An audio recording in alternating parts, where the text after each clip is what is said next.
Thank you. We asked you to vote. Now we're going to find out how you voted. I'm going to bring my colleague Lex up to the stage to share the results from your voting. So let's find out what you think. It was a very interesting set of responses from this room. We tried to ask questions that appealed to a broad range of backgrounds, and you'll see that in the first question, what should the oil and gas industries do to encourage transition to a low-carbon world? You believe very strongly in the production of renewable energy, and that's where you think the investment should go.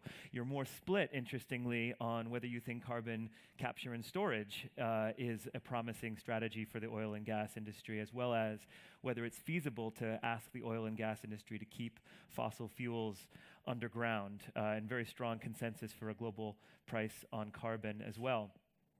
Question 2, if businesses and governments approach green growth as a race, will the poorest be left behind? Again, an interesting split of opinion. The number one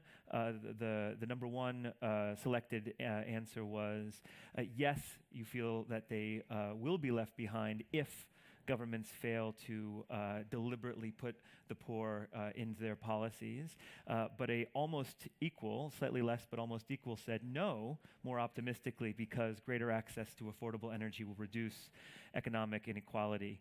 And an interesting split on whether climate action depends on whether the poor will benefit will depend on the cost of energy. Third, where are the biggest opportunities to invest?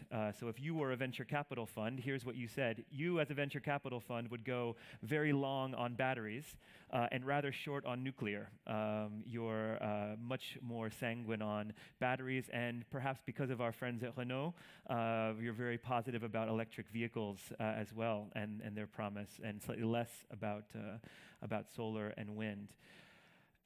The fourth question, which factors will have the greatest impact on confronting climate change? You were unanimous, those of you who chose the innovative clean energy technologies. Bringing them to scale will have the single greatest impact. That was your strong feeling.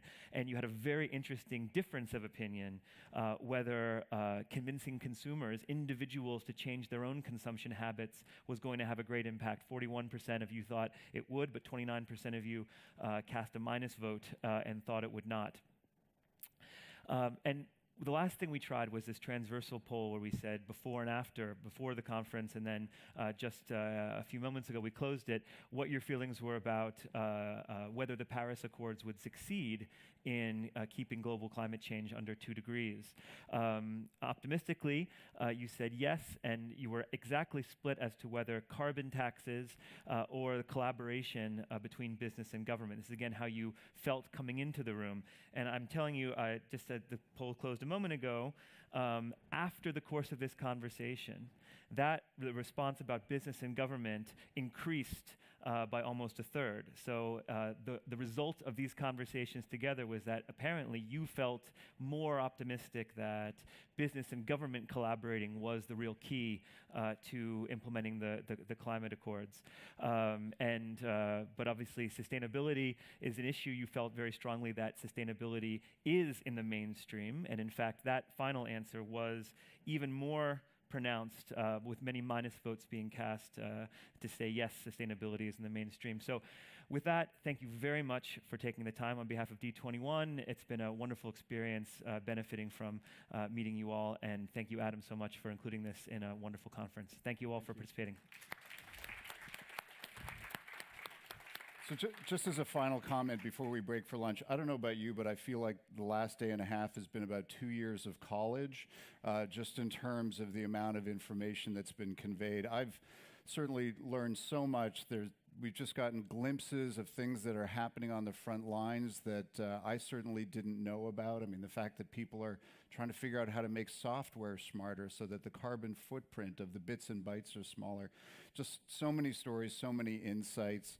I think our last panelist really summed it up best, that we are at this interesting moment in history. We can see the clear pathway to solving this climate change problem, but there's so many concerns. If these were punctuation marks, I think there'd be an exclamation point. to really capture the energy and enthusiasm for all the innovation that's happening. But there's also a clear question mark of whether it's going to be enough.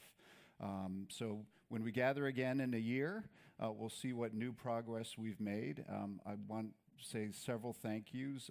First of all, thank to all of you for joining us for this conference.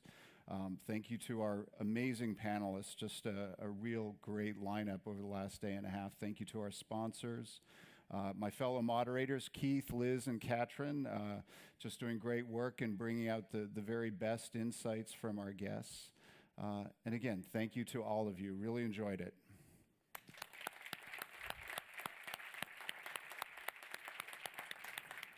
Off to lunch. Thank you.